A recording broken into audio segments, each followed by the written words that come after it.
नमस्ते बच्चों, my self Jaiswal sir. हम पढ़ रहे हैं class 12 physics chapter electrostatic potential and capacitance. Now we will move ahead towards capacitor and capacitance. Earlier we have covered the dielectrics and their applications. So we are moving towards capacitor and capacitance.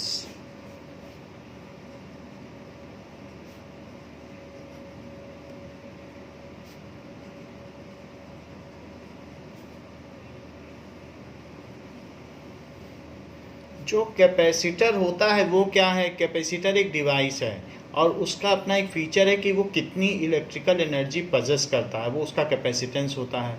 So what is capacitor? A capacitor is a device on which electrical charge may be stored. A capacitor may be a device on which electrical charge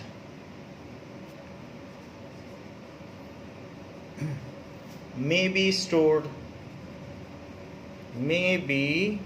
stored so that it possesses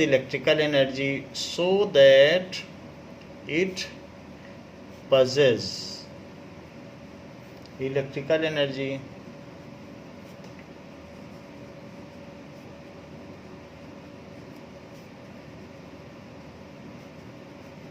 मान लीजिए कि अगर हमारे पास ऐसी कोई device हो, 2 plates हों और हम उनको चार्ज कर सकें। So if we can charge them by some battery या किसी सोर्स से हम उसे चार्ज कर सकें और इस तरीके से। सो हमने इसे चार्ज कर दिया, इनके बीच में स्पेस है, तो इसके ऊपर ये चूंकि प्लस है और ये माइनस है, तो ये सारी की सारी प्लेट पॉजिटिवली चार्ज हो जाएगी और ये सारी की सारी प्लेट निगेटिवली चार्ज हो जाएगी।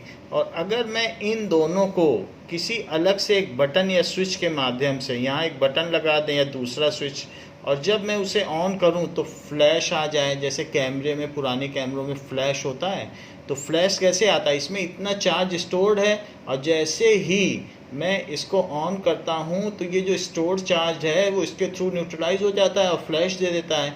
तो अगर मैं ज़्यादा से ज़्यादा चार्ज स्टोर कर सकूँ तो इसमें ज़्यादा फ्लैश आएगा। तो यही एक कैपेसिटर है। कैपेसिटर का मतलब है कि चार्ज जो स्टोर्ड होता है that can be utilized in form of electrical energy, जैसे यहाँ कहा गया है। तो जो पुराने कैमरे आते थे उसमें बटन दबाने से फ्लैश का होता था, आज भी मोबाइल में इस तरीके का आता है कि जो फ्लैश का बटन अगर आप दबा दें तो फ्लैश आता है। So it is due to capacitor only.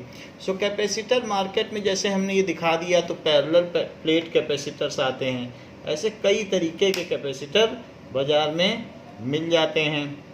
Now some of them we can see कि किस किस तरीके के कैपेसिटर मार्केट में होते हैं। जैसे कि ये इस तरीके का भी कैपेसिटर आपको मिल जाएगा, तो ये कैपेसिटर है। This is parallel plate capacitor, जैसे अभी हमने दिखाया। ऐसा भी मिल जाएगा सिलेंड्रिकल कैपेसिटर।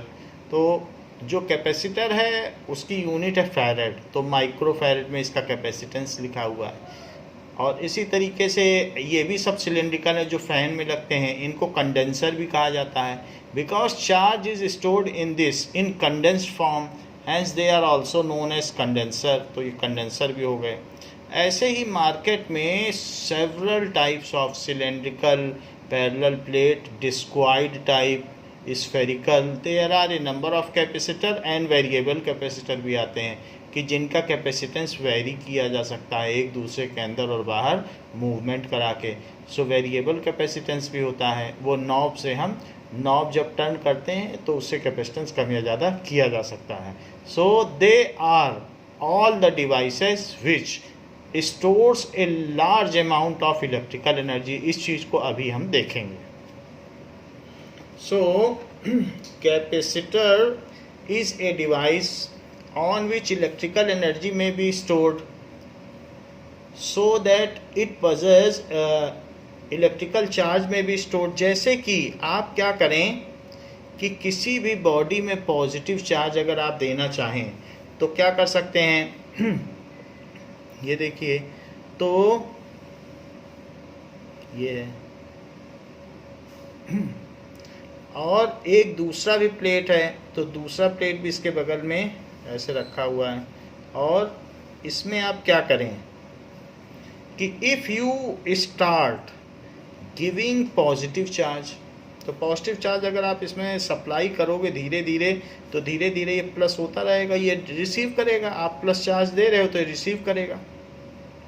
लेकिन थोड़ी देर बाद इसमें रिपल्शन होने लगेगा, और रिपल्शन होने की वजह से फिर और चार्ज देना मुश्किल हो जाएगा। हम चाहते थे इसमें बहुत सारा चार्ज दें, लेकिन दे नहीं पा रहे हैं क्योंकि अब जो एक्स्ट्रा चार्ज हैं वो रिपेल होने लगे हैं।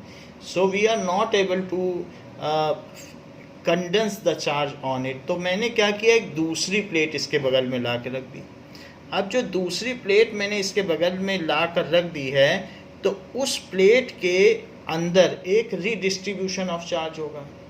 रीडिस्ट्रीब्यूशन का मतलब वो प्लेट तो न्यूट्रल थी, तो उस प्लेट के उस वाले फेस में जो कि चार्ज्ड पॉजिटिव प्लेस है उसकी तरफ तो सब निगेटिव चार्ज चले जाएंगे और इसके इस साइड पॉजिटिव चार्ज आ जाएंगे। ये एक तरीके का रीडिस्ट्रीब्यूशन है, यानी पॉजिटिव चार्ज चाहेंगे कि वो अवे हो जाए तो दूर चले गए और निगेटिव उधर हो जाएंगे। इससे क्या कुछ फ़ायदा होगा? तो हाँ, इससे ये फ़ायदा होगा कि अब जो पॉजिटिव चार्ज है उस पे इसका तो रिपल्सन है ही है, लेकिन इसका अट्रैक्शन है और इसका रिपल्सन है। और चूँकि निगेटिव चार्ज ज़्यादा पास है तो अट्रैक्शन ज़्यादा है और रिपल्शन कम है। So we have got an additional attraction force. उसका रिपल्सन तो पहले भी था, एक सिर्फ प्लेट के रख देने से। ये न्यूट्रल प्लेट थी।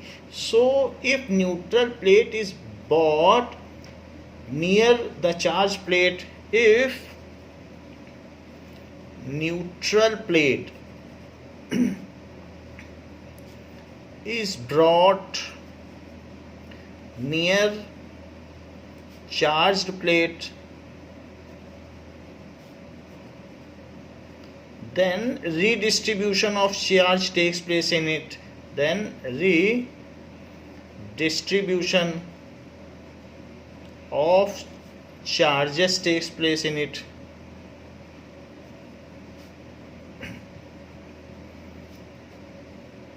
प्लेस इन इट, तो इसमें रीडिस्ट्रीब्यूशन हो गया। And it facilitates additional amount of charge can be fed to neighbouring plate. It facilitates, क्योंकि अट्रैक्शन फोर्स अब ज़्यादा है, डिस्टेंस पे डिपेंड करता है फोर्स, तो निगेटिव चार्ज पास हैं और प्लस दूर हैं। It facilitates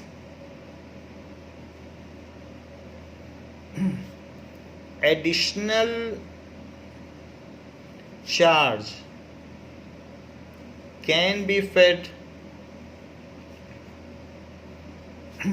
in neighboring plate.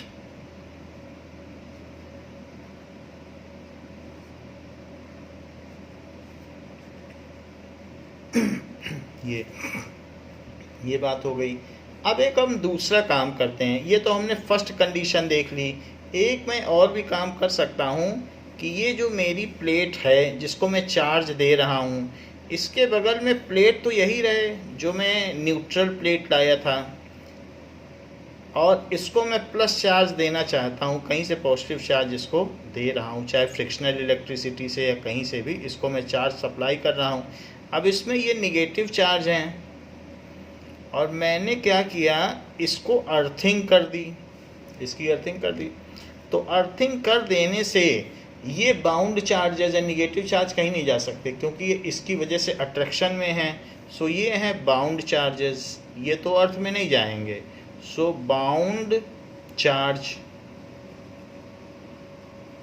ये कहीं नहीं जाएगा। तो जबकि ये जो चार्ज है इस साइड वाला वो फ्री चार्ज है, तो इलेक्ट्रॉन आके, पॉजिटिव तो कहीं नहीं जाता, पॉजिटिव तो कैटायन होता, इलेक्ट्रॉन इसमें से आके इसको न्यूट्रलाइज कर देगा।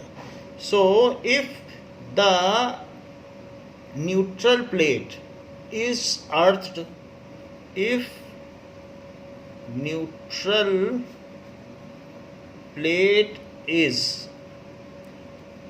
earthed, the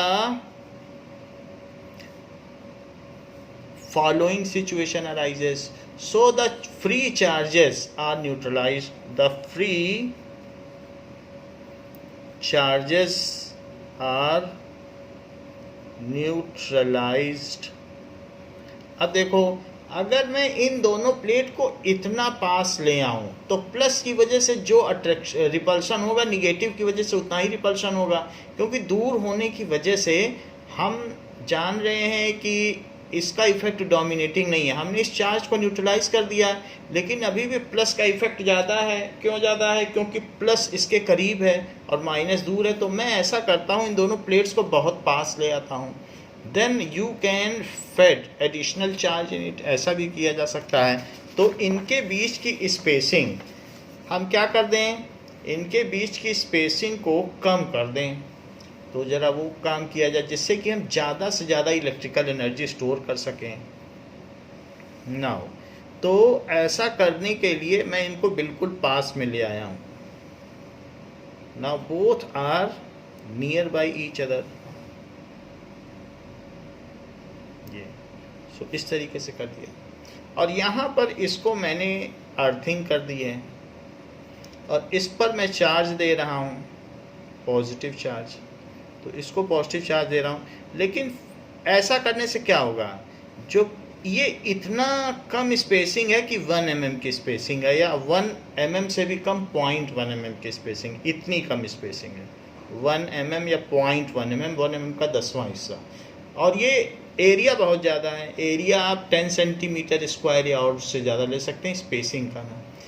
तो ऐसा करने से जो इस पर निगेटिव चार्जेज हैं, इस सरफेस पे अब निगेटिव बचे, क्योंकि वो बाउंड थे और पॉजिटिव तो सारे चले गए, तो इस पे निगेटिव बच रहे हैं अंदर में, वो भी उस तरफ फेस करते हुए। अब दिखाया नहीं जा सकता लेकिन मैं दिखा रहा हूँ। तो उधर फेस करते हुए, और पॉजिटिव भी अंदर फेस कर रहे हैं और निगेटिव भी अंदर फेस कर रहे हैं, क्योंकि एक दूसरे के अट्रैक्शन में है।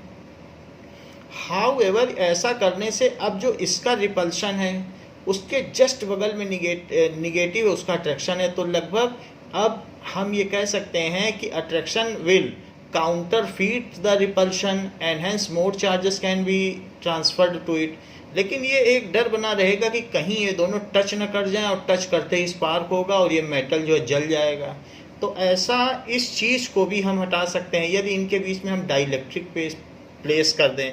तो है वही चीज़, लेकिन अब मैं एक नया काम करने जा रहा हूँ, क्योंकि हमारा चार्ज बना रहा है, इतनी मेहनत से इसको चार्ज दिया गया है, कहीं ऐसा ना हो जाए कि इनके बीच में जो भी है, तो हम इसके बीच में एक डाइलेक्ट्रिक की लेयर लगा दें। तो अगर आप डाइलेक्ट्रिक की लेयर लगा दो, तो ऐसे केस में डाइलेक्ट्रिक की लेयर लगा दें, देन यू कैन, ऐसे मैंने एक बीच में लेयर लगा दी डाइलेक्ट्रिक की, और फिर आपकी जो दूसरी निगेटिव प्लेट है उसको भी रखते हैं। तो ऐसा किया तो ये निगेटिव प्लेट हो गई। तो अब ये चार्ज डिस्चार्ज नहीं होंगे। मान लो गलती से गिर गया और ये प्लेट इससे टच हो गई तो स्पार्क होगा और ये जल जाएगी। तो महंगा कैपेसिटर होता है, 70-80 रुपये से कम नहीं आता, तो वो ख़राब हो जाएगा। फ़ैन में भी तो कंडेंसर लगता है, तो इसलिए ये जो दो प्लेट हैं इस पे निगेटिव चार्ज है और ये पीछे वाली प्लेट है इस पे पॉजिटिव चार्ज है, और इसके बीच में डाइलेक्ट्रिक है। तो वो जो डाइलेक्ट्रिक है वो किसी भी मटेरियल का हो सकता है। हमने कहा था माइका है, टेफ्लॉन है, पेपर है, ऐसे बहुत तरीके के डाइलेक्ट्रिक आते हैं। तो ये डाइलेक्ट्रिक है बीच में। तो डाइलेक्ट्रिक होने की वजह से ये देखिए ये डाइलेक्ट्रिक लगा दिया। अब आप क्या करें, डाइलेक्ट्रिक लगाने से एक और फ़ायदा हुआ, क्योंकि कई बार ऐसा होता है प्लस और माइनस चार्ज की वजह से इलेक्ट्रिक फील्ड इतनी बढ़ जाती है कि वो बीच के एयर मॉलिक्यूल्स को आयोनाइज कर देती है और एयर के मॉलिक्यूल के अपोजिट चार्ज अपोजिट सरफेस पे चले जाएंगे और वो फिर क्या करेंगे, वो एक दूसरे को न्यूट्रलाइज कर देंगे तो भी डिस्चार्ज कर देंगे। एयर में भी ये चीज़ होती है। लाइटनिंग यही है कि अगर मान लीजिए जो क्लाउड का चार्ज है और जो स्ट्रेटोस्फीयर, जो आपके ट्रोपोस्फीयर के ऊपर क्लाउड है और अर्थ का चार्ज है, उनके बीच में इतनी ज़्यादा इलेक्ट्रिक फील्ड पैदा हो जाए, दैट इज़ 10⁶ वोल्ट पर मीटर। क्योंकि इलेक्ट्रिक फील्ड का फार्मूला क्या होता है, दैट इज़ dV/dl। तो वोल्ट पर मीटर 10⁶ होने से एयर भी आयोनाइज हो जाती है। तो हमें हमेशा डर लगा था कि गिरने की बात तो अलग है, ना भी गिरे तो इसके बीच की एयर अगर आयोनाइज हो गई, वो एयर के मॉलिक्यूल अगर प्लस माइनस हैं वो अलग अलग टूट गए, प्लस और माइनस में उनके बॉन्ड टूट गए, तो प्लस चार्ज माइनस की तरफ चला जाएगा और माइनस चार्ज प्लस की तरफ चला जाएगा और हमारा सारा चार्ज डिस्चार्ज हो जाएगा। तो जो लाइटनिंग होती है या बिजली का गिरना होता है वो चार्ज के डिस्चार्ज की ही प्रक्रिया है। तो हम इसलिए भी इनके बीच में डाइलेक्ट्रिक लाना चाहते थे कि इलेक्ट्रिक फील्ड कम हो जाए। जब फील्ड ही नहीं रहेगी तो मॉलिक्यूल चलेंगे क्यों। सो हमारे यहाँ डाइलेक्ट्रिक प्लेस कर देने से दो पर्पस सॉल्व हुए। एक पर्पस तो सॉल्व ये हो गया कि they can not neutralize because it is non conductor. So if we place dielectric, if we place narrow इसलिए किया, पास पास इसलिए लाए कि प्लस की वजह से जो रिपल्सन था माइनस की वजह से अट्रैक्शन भी उतना ही हो जाए और हम चार्ज को डालते चले जाओ, ये मना ना करें। भाई अगर रिपल्सन और अट्रैक्शन इक्वल हो जाएंगे तो कौन मना करेगा, चार्ज डालते जाओ, जितना मर्जी उतना डालते जाओ और इतना चार्ज हो जाएगा कि एक कंडेंसर कहलाएगा। तो इतना चार्ज हो जाएगा तो इसमें हम बहुत सारा चार्ज डाल सकते हैं। तो कितना चार्ज है, उसकी इलेक्ट्रिक चार्ज डेंसिटी कितनी है, इलेक्ट्रिकल एनर्जी कितनी है, उसको हम आगे उसका फार्मूला डिड्यूस कर लेंगे। वो लास्ट में है कि कितना चार्ज होगा, वो हम बाद की बात करेंगे। If we place a dielectric, ठीक है, then it eliminates the possibility of discharging of the charge by accidental touch. Then it eliminates the possibility of discharging the charge, क्योंकि वो उसके बीच में नॉन कंडक्टर का काम कर रहा है। Due to accidental touch, due to accidental touch it also reduce the electric field between them and eliminates the possibility of ionization of air. तो आयोनाइजेशन भी रोकेगा, क्योंकि एयर का आयोनाइजेशन 10⁶ वोल्ट पर मीटर पर हो जाता है। अगर इतना आपने इलेक्ट्रिक फील्ड पैदा कर दी, क्योंकि आप इलेक्ट्रिक फील्ड है पोटेंशियल बढ़ाते गए और डिस्टेंस बहुत थोड़ी रखी है, डीएल तो बहुत थोड़ा है, और आपने पोटेंशियल अगर 220 भी कर दिया और ये 1 mm है, इतना काफ़ी है, ये 10⁶ बन जाएगा। तो इसलिए पोटेंशियल डिफरेंस 220 वोल्ट पर भी हो जाएगा अगर आपने डिस्टेंस कम कर दी, क्योंकि ये 10⁻³ है तो ऊपर चला जाएगा तो हो जाएगा 10⁶। तो इस तरीके से घरेलू वोल्टेज में ही आयोनाइजेशन हो जाएगा। जैसे कि हम देखते हैं कैथोड रे में किस तरीके की क्रैकलिंग साउंड होता है, ट्यूबलाइट में आयोनाइजेशन तो होता ही है। तो आयोनाइजेशन है सारी कैथोड रे ट्यूब में। यहाँ पर कहा गया है it eliminates the possibility of discharging the charge due to accidental touch and also eliminate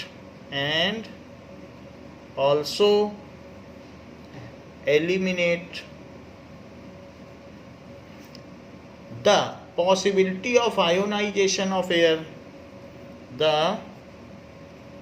possibility of ionization of air bye reducing electric field between them, क्योंकि हम जानते हैं डाइलेक्ट्रिक रखने से उसमें जो फील्ड पैदा होती है वो अपोजिट टू अप्लाइड फील्ड होती है और दोनों एक दूसरे को काउंटर फीट कर देते हैं. So by reducing electric field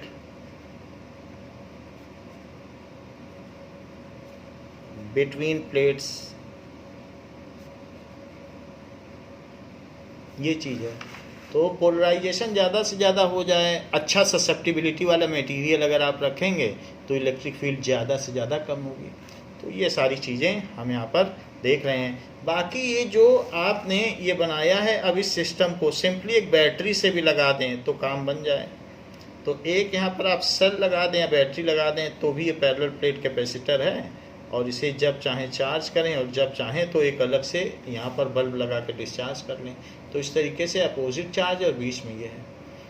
plates should be very close to each other so that the repulsion due to positive charge is counterfeited या nullified by the attraction due to negative charge. क्योंकि जब are बहुत कम होगी तो जितना repulsion होगा तो are plus D R, सिर्फ थोड़ा सा डिस्टेंस ज़्यादा रहेगा तो उसकी वजह से कुछ खास फर्क नहीं पड़ेगा.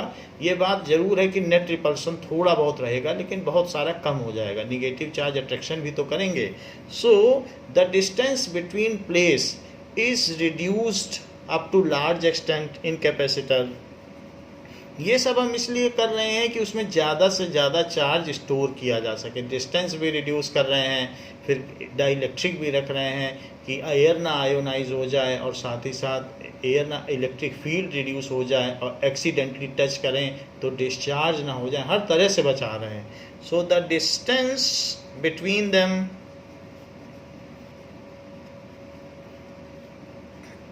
Between the plates is reduced. इसको हमने क्यों रिड्यूस किया? So that while transferring positive charge the repulsion is nullified up to large extent by attraction due to negative charge, so that while feeding positive charge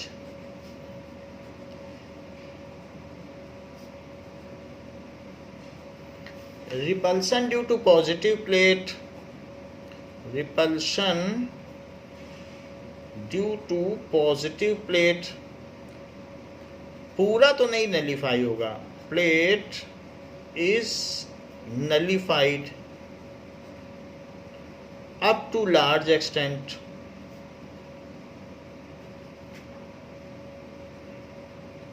bye attraction of negative plate. इस तरीके से हमने जो parallel plate capacitor है उसकी यहाँ पर रचना कर दी है. ड्यू टू निगेटिव प्लेट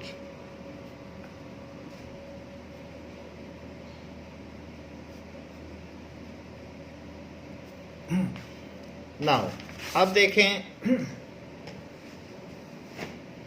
तो ये कैपेसिटर हो गया और इसका नाम है पैरेलल प्लेट कैपेसिटर.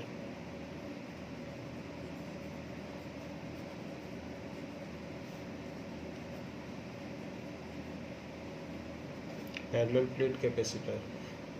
तो ये पैरेलल प्लेट कैपेसिटर है. इसी तरीके से हम चाहें तो और भी काम कर सकते हैं. स्फेरिकल प्लेट कैपेसिटर भी बना सकते हैं. मान लीजिए कि इस तरीके से आपने किया और एक अंदर में भी स्फीयर ले लिया और इन दोनों के बीच में आपने क्या कर दिया, यहाँ से एक वायर निकाल लिया और इसके बीच में आपने डाइलेक्ट्रिक लगा दिया.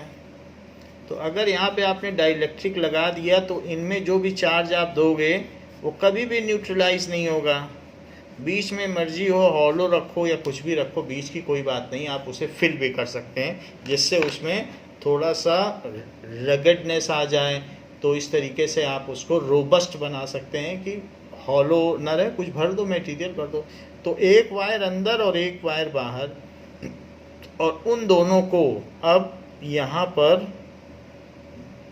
ऐसे लगा दें और एक यहाँ पर की भी लगा दें. तो इस वजह से अंदर में पॉजिटिव चार्ज आ जाएगा और बाहर में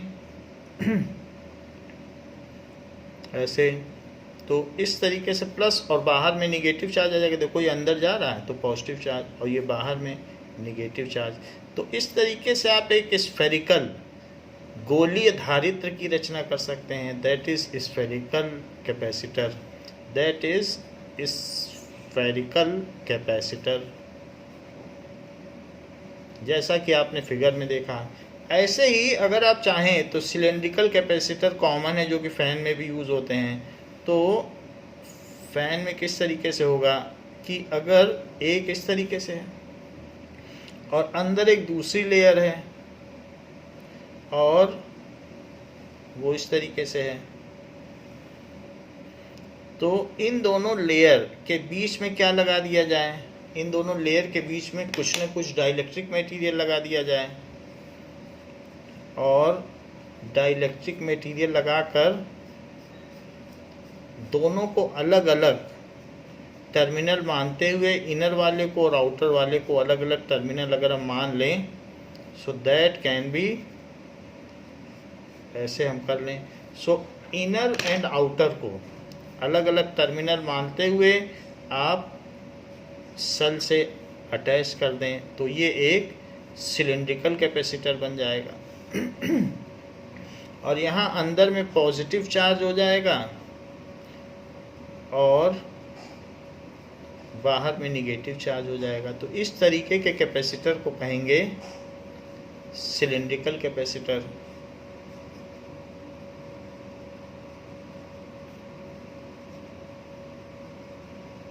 कई बार ऐसा भी होता है कि जो सिलेंड्रिकल कैपेसिटर मार्केट में आते हैं वो इस तरीके से आते हैं कि ये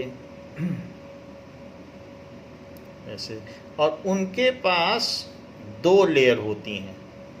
तो एक लेयर और उसी के साथ में दूसरी लेयर, तो ये दूसरी लेयर है और उसके बीच में जो दो लेयर हैं, ये दो लेयर हैं और वो लपेट देते हैं, एल्युमिनियम फॉइल है और बीच में पेपर डाल देते हैं और उसको कई बार लपेट देते हैं और फिर उन दोनों अलग अलग जो लेयर्स हैं उनको वो क्या करते हैं, that is connected to opposite terminal. तो सबसे सस्ता सिलेंड्रिकल कैपेसिटर यही होता है जो 10 रुपए का बाज़ार में मिल जाता है और इनके बीच में जो ये मटेरियल है वो डाइलेक्ट्रिक होता है। तो बिल्कुल ये पतला सा होता है और इसमें कुछ वो होता ही नहीं और रोल करते चले जाओ घर का जो एल्युमिनियम फॉइल है और ये इस तरीके से पूरे में बीच में भी ऐसे ऐसे होता है।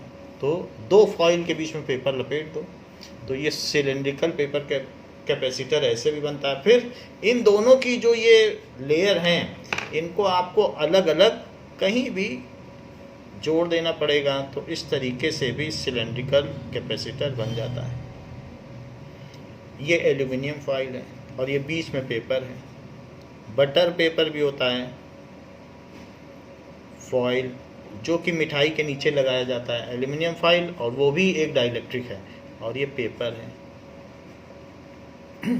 तो इस तरीके से हमने देख लिए कई तरह से कैपेसिटर बनाए जा सकते हैं। नाउ कैपेसिटर होता क्या है?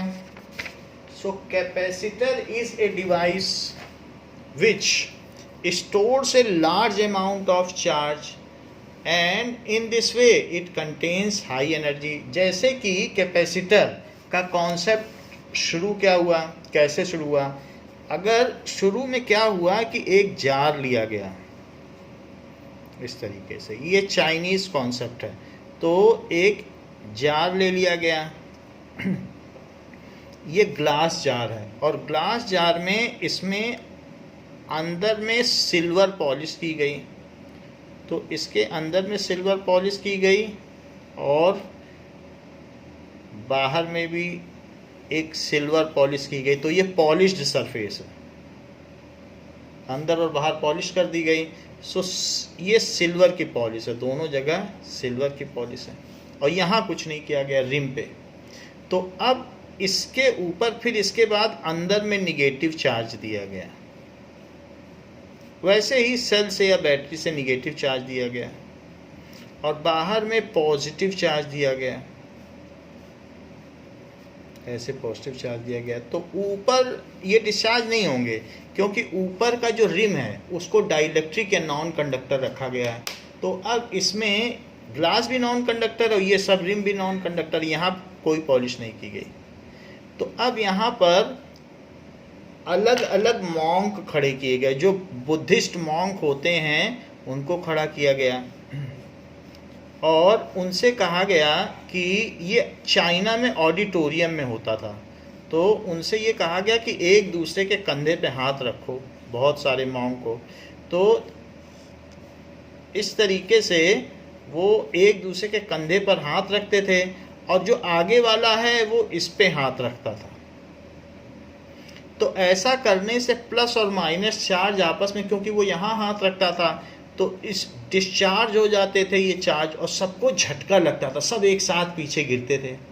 तो वहाँ के जो चाइनीज़ लोग थे, जो कम्युनिस्ट लोग थे, वो ये कहते थे देखो ये बुद्ध के चेले हैं और कैसे झटके खाकर गिर रहे हैं, और ऑडिटोरियम में बैठकर ताली बजाते थे।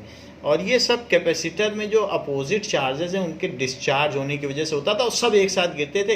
It is taking place in a synchronised manner. जैसे एक को अगर शॉक लगे और सब लोग एक को दूसरे को पकड़े हों तो सबको एक साथ शॉक लगेगा, तो वैसा ही कुछ ना कुछ होता था। तो ये भी है, this was the trick which was placed with Monks in China's in earlier days या रिमोट पास्ट डेज, तो ऐसा कहा गया है। नाउ अब हमने देखा कि कैपेसिटर इज ए डिवाइस, तो capacitor is a device on which electric charge में बी स्टोर्ड। अब आगे देखें। नाउ इन प्रैक्टिकल, तो प्रैक्टिकल में होता क्या है, to plates separated by a small distance and filled by dielectric is called a capacitor। सीधी सी बात है। Two conducting plates, conducting thin plates,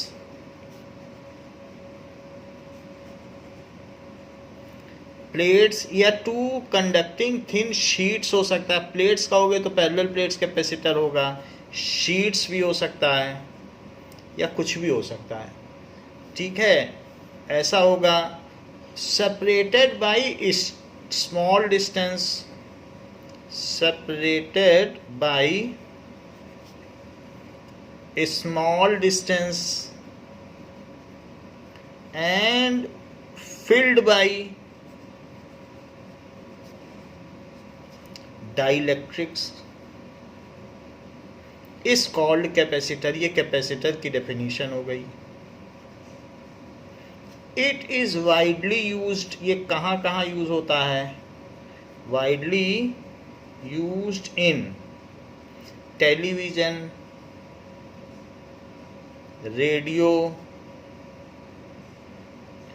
fan, इन सब जगहों पर जो भी डिवाइस होती है जो एनर्जी से चलती है उन सभी जगहों पे कैपेसिटर का यूज होता है, एटसेट्रा। तो ये चीज होता है। Now we will see the capacity of capacitance. Capacitance क्या होता है किसी, अभी तो हमने कैपेसिटर देख लिया, now we will see the capacitance.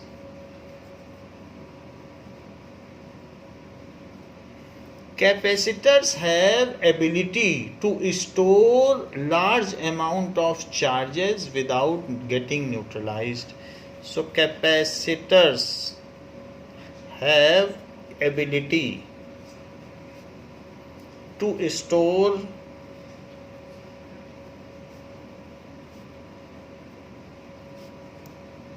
large amount of charge, इसलिए उनमें ज़्यादा इलेक्ट्रिकल एनर्जी स्टोर की जा सकती है। चार्ज विदाउट न्यूट्रलाइजिंग देम, बिना उनको न्यूट्रलाइज किए, सो इनकी ये एबिलिटी होती है। कैपेसिटेंस क्या होता है, इफ वी किसी भी एक स्फीयर को लो और उस स्फीयर को आप क्यू चार्ज दे दीजिए, मान लीजिए आपने इसको क्यू चार्ज दे दिया, ट्रांसफ़र कर दिया, तो इसमें प्लस क्यू चार्ज आपने दे दिया इसको, सब का सब सरफेस पर रहेगा। तो Q चार्ज देने से अगर इसका कुछ रेडियस होगा, R रेडियस है, तो इसका पोटेंशियल क्या हो जाएगा? पोटेंशियल का भी एक फार्मूला है 1/4πε0, और जो चार्ज हो और जो डिस्टेंस हो तो इसके सरफेस पे एक पोटेंशियल होगा कि नहीं, इसी के सरफेस पर, तो इसके सरफेस पे क्या पोटेंशियल होगा? Q/R। तो यहाँ हम देख रहे हैं कि जितना चार्ज दोगे उतना पोटेंशियल बढ़ जाएगा। If Q charge is given to any matter, चाहे वो कंडक्टर हो या नॉन कंडक्टर हो, आप कुछ भी हो, so if Q charge is given to conductor, but we practically proclaiming conductor, क्योंकि हमें कंडक्टर से मतलब है। If Q charge is given to a conductor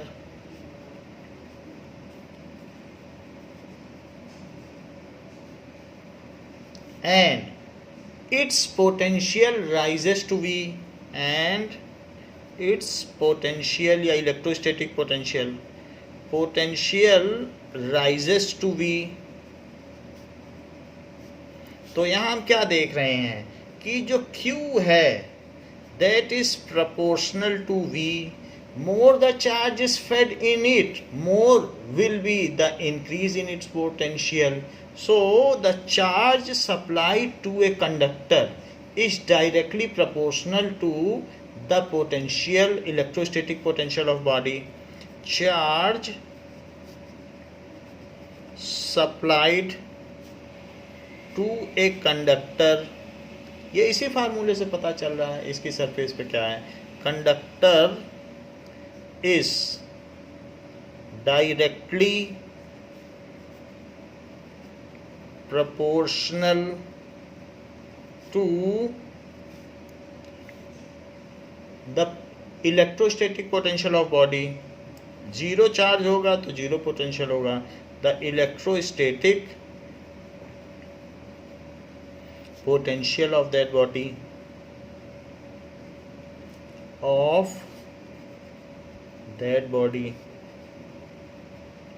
so Q is equals to CV, where C is the proportionality constant, क्योंकि हर surface तो spherical होगी नहीं, तो सबके केस में तो हम R ले नहीं पाएंगे, तो C सब अलग अलग सरफेस के लिए अलग अलग डिफाइंड होगा। ये तो एक स्पेशल केस है।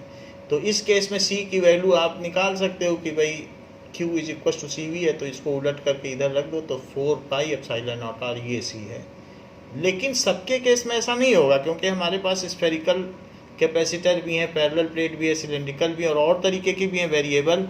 तो where C is the capacitance of body, तो वो जो भी चीज़ है उस डिवाइस का कैपेसिटेंस है, वो जो हमारा अरेंजमेंट है। कोई मटेरियल तो है नहीं, उसमें मटेरियल भी है, डाइलेक्ट्रिक भी है, स्पेसिंग भी है, और एरिया ऑफ प्लेट भी है, कई सारी चीज़ें हैं। वेयर C इज़ जो प्रोपोर्शनैलिटी कांस्टेंट है इसका, C इज़ कैपेसिटेंस, वो उसकी धारिता है, वो कितना चार्ज धारण कर पाता है, capacitance of that device, device कहना ठीक रहेगा, डिवाइस, सो कैपेसिटेंस है। सो C क्या हो गया? It is Q/V, it is Q/V। So C is Q is equals to CV, तो C is equals to Q/V।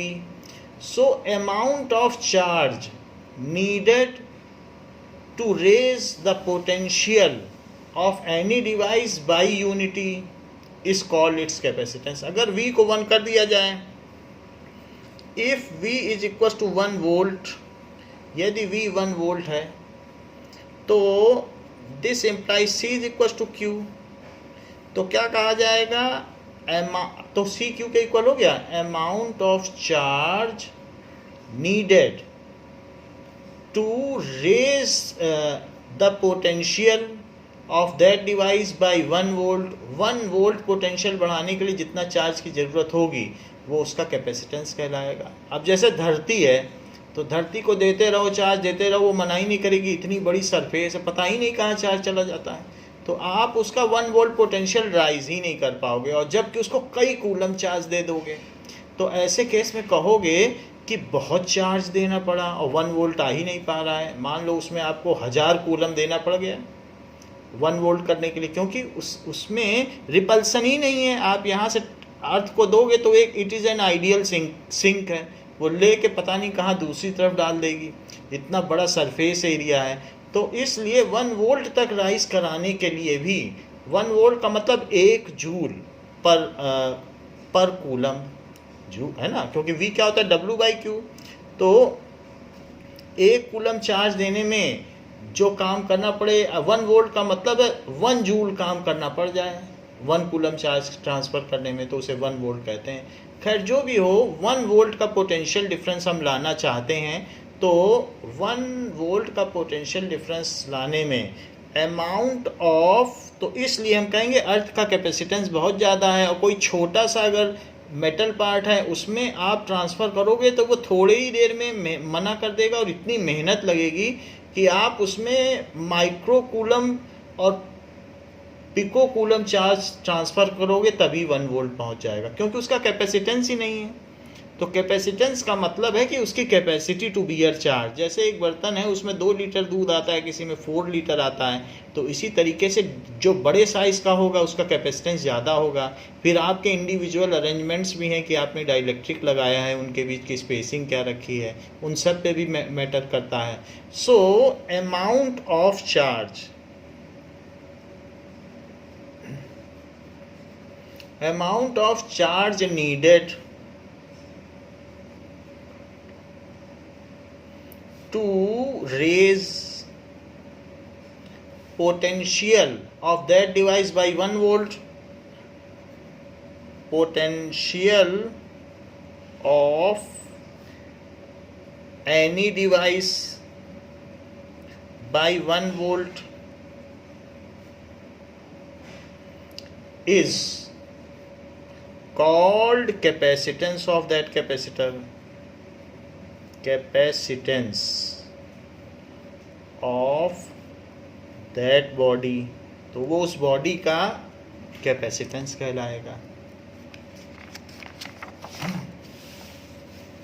Of that body. जैसे मान लें कि ये तो बात हो गई कि कैपेसिटेंस है यूनिट करने के लिए। मान लीजिए कि एक स्फीयर है, स्फीयर, तो स्फीयर के केस में इसका r रेडियस है और हमको मालूम है कि v is equals to 1/4 pi epsilon naught, और अगर q चार्ज दिया जाए तो दैट इज q/r, यही v का फार्मूला होगा यदि इसे q चार्ज दिया जाए। तो अब जरा देखें, तो q is equals to CV होता है, तो q is equals to 4 pi epsilon naught r into v, तो ये चीज़ C हो जाएगी। But q is equals to CV, CV is equals to q, तो यहाँ से C क्या हो गया, C हो गया 4 pi epsilon naught r। So for a spherical body more is its radius, more is the capacitance. For, सिर्फ ये बॉडी है, इसको हमने कैपेसिटर नहीं बनाया है, 2 प्लेट्स नहीं लिए ना, डाइलेक्ट्रिक एक सिंपल बॉडी है। फॉर अ स्फेरिकल बॉडी, तो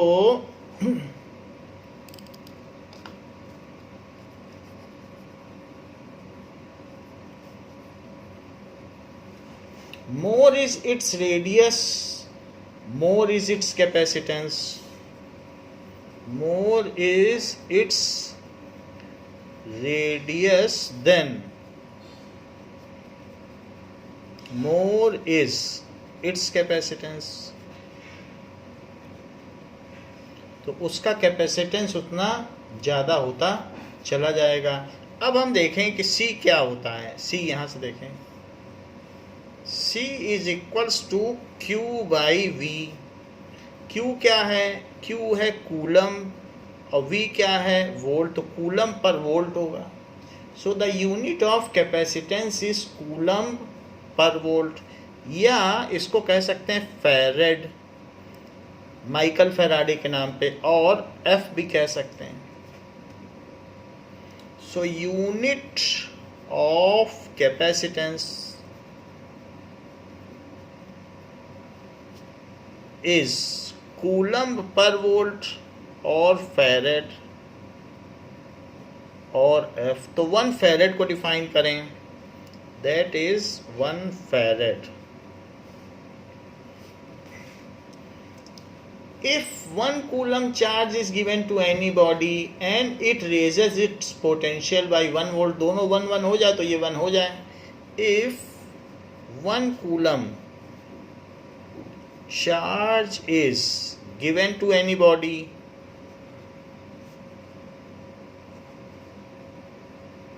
and it raises its potential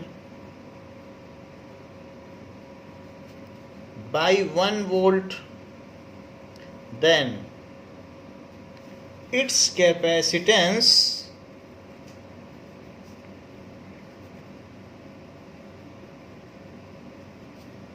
is, उसका कैपेसिटेंस कितना होगा, इज 1 फैरेड. उसका कैपेसिटेंस 1 फैरेड होगा. जरा देखें कि कोई स्फेरिकल बॉडी, उसका रेडियस कितना होना चाहिए अगर उसे 1 फैरेड कैपेसिटेंस उसका हो. सिर्फ एक स्फेरिकल बॉडी ले रहे हैं. तो अभी हमने ऊपर आपको बता दिया कि फॉर ए स्फेरिकल बॉडी सी की वैल्यू इतनी होती है, यही होती है. सो अगर हम इसको चार्ज दे रहे हैं और मैं चाहता हूं कि इसका कैपेसिटेंस निकाला जाए, चार्ज दें या ना दें, हर एक बॉडी, अगर बर्तन है तो उसमें दूध ना भी भरा जाए, उसकी कैपेसिटी तो 2 लीटर है, दूध डालो, तेल डालो, चार्ज ना भी दिया जाए, बर्तन का कैपेसिटेंस तो होता ही है. इसी तरीके से पैरेलल प्लेट कैपेसिटर का अपना कैपेसिटेंस होगा. वो अभी फ़ोटो दिखाई थी तो उसमें लिखा था कि इतने माइक्रोफैरेड है. उसे बैटरी से लगाओ या ना लगाओ, वो उसका कैपेसिटी है. जैसे किसी बर्तन में दूध लो या ना लो, वो 2 लीटर की कैपेसिटी वाला बर्तन है. तो उसी तरीके से कैपेसिटेंस तो होता ही है किसी चीज़ का, चाहे चार्ज हो या ना हो. यहाँ चार्ज का कोई फैक्टर ही नहीं आ रहा, वो तो साइज पे डिपेंड करता है कि किसकी कैपेसिटी क्या है. तो इसलिए फॉर अ स्फेरिकल बॉडी, ठीक है, इफ इट्स कैपेसिटेंस, तो C क्या होता है, 4 पाई एप्सिलॉन नॉट R. अभी बताया था कि नहीं आपको, V is equals to 1/4 pi epsilon naught Q by R. तो उसमें हमने इसकी तुलना इससे कर दी, तो 4 pi epsilon naught R into V is equals to Q. तो दिस इज C, क्योंकि C V is equals to Q, तो C यही हो गया, तो वो मैंने लिख दिया. अगर मान लीजिए हम ये जानना चाहते हैं कि अगर इसकी कैपेसिटी 1 फैरेड हो तो उसका रेडियस कितना होना चाहिए, क्या वो बहुत छोटा होना चाहिए. तो 4 पाई एप्सिलॉन नॉट की वैल्यू देखो, 1/4 पाई एप्सिलॉन नॉट कितना होता है, 9 इंटू 10 टू द पावर 9. तो 4 पाई एप्सिलॉन नॉट कितना हो जाएगा, 1/9 इंटू 10 टू द पावर 9. ये चीज़ हो जाएगी. तो 1 farad is equals to 1/9 into 10 to the power 9 और इंटू R. हमने इसकी वैल्यू डाल दी क्योंकि इसी से तो निकाली, तो 4 पाई एप्सिलॉन नॉट की वैल्यू डाल दी. अच्छा, अब R रखो तो इसको वहाँ ले जाओ. सो R की वैल्यू क्या हो जाएगी, ये सब उधर चला जाएगा, 9 into 10 to the power 9 metre, ये हो जाएगी. अर्थ का रेडियस क्या है, so radius of earth is 6400 kilometre या फिर 6.4 into 10 to the power 6 metre. Earth की भी कैपेसिटी 1 फैरेड चार्ज को कंटेन करने की नहीं है, ये इतना लार्ज कैपेसिटेंस. और सन उससे 100 गुना बड़ा है, तो 100 गुना बड़ा है तो भी आप 8 कर लो, तो सन की भी कैपेसिटी 1 फैरेड की नहीं है. इसीलिए ये 1 फैरेड इतनी बड़ी वैल्यू है कि अगर आप चाहते हो कि 1 कूलम चार्ज दो, पहली बात 1 कूलम भी बहुत चार्ज होता है, 6.25 into 10 to the power 18 electron, इतने सारे इलेक्ट्रॉन दो, 1 वोल्ट ही बढ़े उसका potential. So the capacity of earth is not less than 1 farad, क्योंकि इतना रेडियस होगा जिसका, उसकी उतनी कैपेसिटी होगी. क्योंकि रेडियस के डायरेक्टली प्रोपोर्शनल है कैपेसिटी, बाकी तो सब कांस्टेंट टर्म है। सो रेडियस होना ही चाहिए इतना, कम रेडियस है तो it is 1000th time of 1 farad. तो even the capacity of earth is not 1 farad. तो ये बात कही जा सकती है कि even the capacity of earth and various stars is not 1 farad, and various stars is not 1 farad. So microfarad and picofarads are used as a regular quantity, regular units, जो हमारी रोज़मर्रा की यूनिट्स हैं वही यूज़ की जा सकती हैं। So microfarad and picofarad are used as units of capacitance, unit of capacitance in daily life. जो हमारी जितनी भी हैं, फैन का कंडेंसर है, उन सब का कैपेसिटेंस पिकोफैरेड में होता है डेली लाइफ। तो इस तरीके से हमने देखा 1 फैरेड बहुत लार्ज क्वांटिटी है। अब देखिए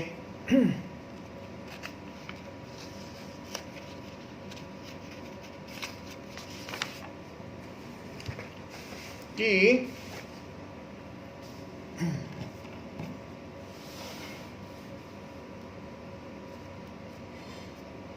नाउ आपकी बुक में लिखा हुआ है capacitor is A system of 2 conductor separated by insulator. तो आपकी बुक में भी वही बात कही गई है कि अगर 2 कंडक्टर्स हैं और एक पे प्लस चार्ज दे दिया जाए और एक पे माइनस, एक पे क्यू और एक पे माइनस क्यू, और उसको सेपरेट कर दो तो ये कैपेसिटर हो जाता है। तो एक it is the layman's formula, layman's definition हो गई। बाद में हमने इसको और रिफाइन किया। तो capacitor is a device which can store A large amount of charge and hence can store A large amount of electrical energy. तो उसको हम कहते हैं कैपेसिटर। तो इसमें यही चीज़ आपको बताई गई।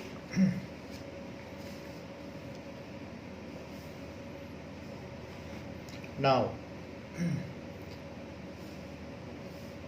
द पैरेलल प्लेट कैपेसिटर जो भी होता है, तो कैपेसिटर कैन बी, इसका सिंबल क्या, चाहे कोई भी कैपेसिटर हो, in an electric circuit, in an electric circuit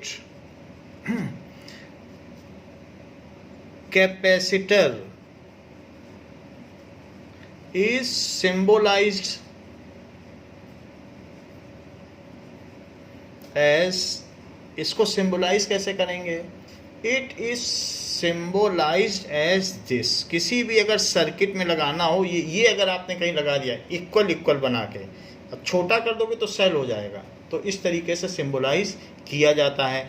जैसे कि हमारा ये जो एसी करंट है, तो एसी करंट कैसी होती है, वो प्लस माइनस होती रहती है, 50 टाइम्स प्लस और 50 टाइम्स माइनस। तो जो हमारा फैन रोटेट करेगा तो उसमें हम क्या करेंगे, एक कैपेसिटर लगा देंगे।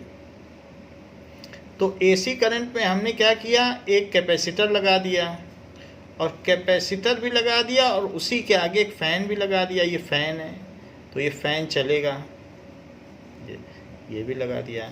तो जब क्या होगा, आधे टाइम पे ये प्लस होगा और आधे टाइम पे माइनस, तो मोटर इससे घूमेगी, क्योंकि प्लस है तो यहाँ प्लस आ जाएगा और ये माइनस, और इसी टाइम पे ये प्लस है तो ये प्लस चार्ज हो जाएगा और ये माइनस। तो जिस समय ये चेंज हो रहा होगा माइनस और प्लस, तो भी ये इसको कंटिन्यूअसली प्लस फेड कर देगा और माइनस ये इसको फेड कर देगा। तो जिस समय ये चेंज होगा तो उस समय हाफ साइकिल में कैपेसिटर पंखे को चलाता है और हाफ साइकिल में ये जो मेन सप्लाई है वो चलाती है। तो कैपेसिटर आधे साइकिल में, अगर कंडेंसर आपका ख़राब है तो पंखा धीमे चलता है, तो आप फ़ोन करने जाते हो या कंप्लेंट करने जाते हो कि कंडेंसर बदल दो, फैन स्लो हो रहा है। तो इसलिए हाफ साइकिल में इसका काम है, हाफ साइकिल में चार्ज होगा और फिर अगले साइकिल में जब इसका फेस चेंज होता है, जब इसकी पोलरिटी चेंज होती है तो वो डिस्चार्ज होता है। तो चार्जिंग और डिस्चार्जिंग इसकी पर सेकेंड 50 टाइम्स होती है। तो ये बात हो गई। Now we will see that the maximum electric field that a dielectric medium can withstand without breaking down is called its dielectric strength। क्योंकि आपने डाइलेक्ट्रिक लगा रखा है, तो अगर आप किसी भी मीडियम में दो प्लेट आपने ले ली और दो प्लेट अगर आपने मान लीजिए ये ले ली और उसको आपने यहाँ पर 220 वोल्ट से लगा दिया। 220 वोल्ट तो खैर एसी करंट है, फिर भी हम मान रहे हैं जैसे 220 वोल्ट आपने लगा दिया और इनके बीच 0.1 mm की डिस्टेंस रखी। तो बहुत सारे डाइलेक्ट्रिक्स हैं, लेकिन चाहे कोई भी डाइलेक्ट्रिक हो उसकी अपनी एक विद स्टैंडिंग कैपेसिटी होती है। वो उससे ज़्यादा में फिर आयोनाइज हो जाएगा, उसके जो बॉन्ड्स हैं केमिकल बॉन्ड्स वो टूट जाएंगे। सो यहाँ पर ज़रा देखिए कि इसकी इलेक्ट्रिक फील्ड क्या है। तो इलेक्ट्रिक फील्ड क्या होती है बताइए। Electric field is equals to dV/dl। अगर हम सिर्फ इसकी बात करें कि मैग्नीट्यूड की, तो dV कितना है इन दोनों के बीच में 220 है और 0.1 m, तो 0.1 को आप क्या करो -3 करो। So this is equals to 220 into 10 to the power 4. So 2.2 into 10 to the power 6 volt पर मीटर। तो ये कितना हो गया वोल्ट पर मीटर। अच्छा, किसी भी डाइलेक्ट्रिक की मैक्सिमम कैपेसिटी क्या होती है। So maximum capacity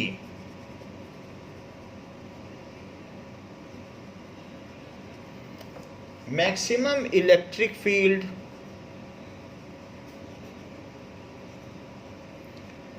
that a dielectric medium can withstand। और अगर उससे ऊपर आपने कर दी तो ये जल जाएगा, फिर ये यूज नहीं हो पाएगा। that a dielectric medium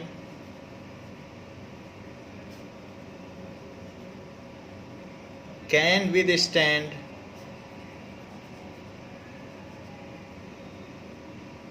तो without break down, break down का मतलब ionisation, without break down is called its dielectric strength. उसके आगे डाइलेक्ट्रिक बेकार हो जाता है, फिर आपका वो डिवाइस ही खराब हो जाएगा। डाई इलेक्ट्रिक स्ट्रेंथ वो आयोनाइज हो जाएगा। That is called its dielectric strength. So for air it is, air भी अच्छा खासा डाइलेक्ट्रिक है। एयर तो for air it is 3 into 10 to the power 6 volt पर मीटर। एयर के लिए इतना है। तो वैसे तो ये 3 से कम है, तो अगर ये 3 पहुंच जाए तो एयर इसके बीच की क्या होगी, इनके बीच में स्पार्क होगा और ये न्यूट्रलाइज हो जाएंगे। तो इस वाले पर जो निगेटिव चार्ज है और इस वाले पे जो पॉजिटिव चार्ज है, वो अगर एयर की लिमिट ये है तो इसको और थोड़ा सा पास कर दो तो वो स्पार्क से न्यूट्रलाइज हो जाएंगे, एयर आयोनाइज हो जाएगी और उसके जो अपोजिट आयंस हैं वो एक दूसरे की तरफ चलने लगेंगे और न्यूट्रलाइज कर देंगे। तो इस तरीके से ये तो हो गई। 1/10 of the dielectric strength is called safe dielectric strength limit। तो कोई भी डिवाइस बनाई जाती है तो इसको ग्रांटेड लेके नहीं बनाई जाती, इसकी 1/10 ली जाती है कि हमारी electric field 3 into 10 to the power 5 volt पर मीटर से ज़्यादा न पहुँचे। सो सेफ डाइलेक्ट्रिक लिमिट क्या होती है। Now is taken 1/10 of dielectric strength। Safe dielectric limit is taken 1/10 of dielectric strength।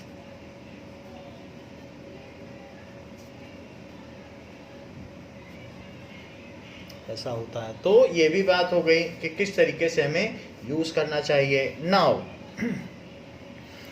1 microfarad is equals to 10 to the power minus 6 farad and 1 picofarad is equals to 10 to the power minus 12 farad। तो ये भी बात है कि इसको हम इस तरह से यूज़ कर सकते हैं। What does it mean by 1 electron volt? 1 electron volt क्या होता है? 1 इलेक्ट्रॉन वोल्ट। सो हमें मालूम है कि V is equals to W by Q. So W is equals to V Q. So अगर हम if V is equals to 1 volt and Q is equals to the charge of 1 electron, तो Q is equals to the charge of 1 electron 1.6 into 10 to the power minus 19 coulomb, इतना charge ले लो। तो ऐसे case में यदि V और Q को ऐसा ले लिया जाए तो जो W है दैट इज़ 1 इलेक्ट्रॉन वोल्ट। यानी कहा गया है कि अगर 1 वोल्ट के पोटेंशियल डिफरेंस पर, ये 1 वोल्ट है, 1 वोल्ट का क्या मतलब होता है कि जो यहाँ से 1 कूलम चार्ज जा रहे हैं ये 1 जूल पर कूलम होता है। 1 वोल्ट का मतलब क्या है कि हर एक कूलम चार्ज जो यहाँ से पास हो रहे हैं, एक कूलम में कितने इलेक्ट्रॉन होते हैं? 1 coulomb consist of 6.25 into 10 to the power 18 electrons. उसको Q is equals to NE से निकाला जा सकता है। Q को 1 रख दो तो N आ जाएंगे और इलेक्ट्रॉन का चार्ज रख दो, यही आता है। तो इतने इलेक्ट्रॉन जब मूव करें तो वो उसे 1 जूल एनर्जी दे दे और बोल दे आपस में बांट लेना। तो ऐसा अगर ये करता हो तो इस चीज़ को कहेंगे कि ये 1 वोल्ट का सेल है।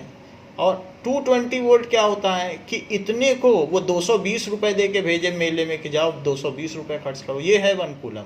ये जो चार्ज, इतने इलेक्ट्रॉन या इतने प्रोटॉन जो चार्ज बियर करते हैं, इलेक्ट्रॉन होंगे तो -1 कूलम बियर करेंगे, प्रोटॉन होंगे तो +1 कूलम। तो इतने इलेक्ट्रॉनों को जो 1 जूल एनर्जी दे के भेजे कि आपस में बांट लेना, तो कहा जाएगा कि ये बैटरी 1 वोल्ट की है।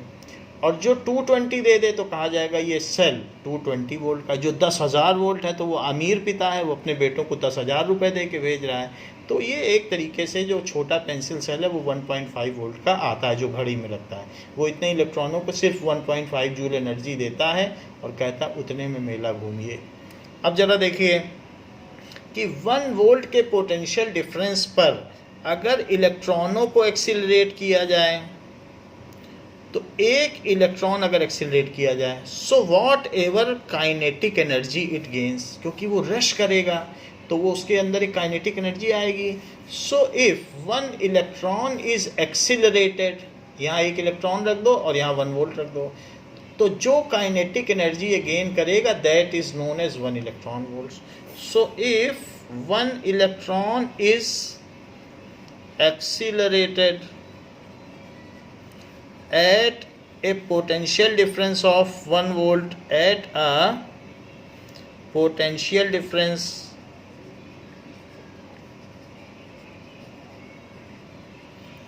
of 1 volt, then whatever energy it gains, whatever energy it gains is called 1 electron volt. तो नाम सही है कि 1 इलेक्ट्रॉन को 1 वोल्ट के पोटेंशियल पर किया गया तो 1 इलेक्ट्रॉन वोल्ट है। लेकिन अब हम इसकी वैल्यू निकालें 1 इलेक्ट्रॉन वोल्ट कितना है। सो ये W इज़ 1 इलेक्ट्रॉन वोल्ट। अगर हमने एक इलेक्ट्रॉन को 1 वोल्ट के पोटेंशियल पर रश कराया, सो वो W क्या होगा? W is equals to VQ। So वो अगर हम Q की जगह एक इलेक्ट्रॉन का चार्ज ले लें और इसकी जगह 1 वोल्ट ले लें या 1 जूल पर कूलम ले लें, तो इसको क्या कहा जाएगा? एक इलेक्ट्रॉन को 1 वोल्ट के पोटेंशियल पर हमने रश कराया, तो इस तरीके से इसकी वैल्यू कितनी हो जाएगी 1 इलेक्ट्रॉन वोल्ट की? 1.6 into 10 to the power -19 joule. तो ये डेफिनेशन भी आपके बुक में है कि 1 electron volt is this and this is the definition of 1 electron volt. Now parallel plate capacitor और जो दूसरे कैपेसिटर हैं इनके डिडक्शंस और इनके फार्मूले and the combination of capacitor उनको हम नेक्स्ट क्लास में देखेंगे। इस क्लास के लिए इतना ही। थैंक यू बच्चों।